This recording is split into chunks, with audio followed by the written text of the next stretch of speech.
Installing an interposer card.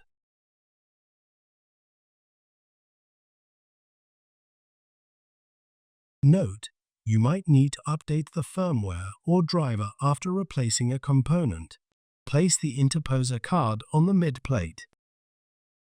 Fasten the top left screw and the bottom right screw to secure the interposer card to the mid plate. Fasten the rest of the screws on the interposer card.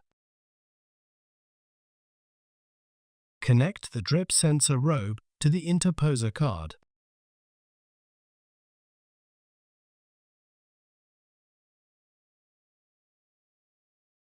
Reinstall the following components back in the enclosure: mid-plate assembly, manifold, PCS cages, PCS, SMM3, blank filler, the trays into the front of the enclosure. Refer to the following videos for the procedures: installing a mid-plate assembly, installing a manifold, installing PCS, power conversion station, cages, installing a PCS, power conversion station, installing a DWC tray in the enclosure,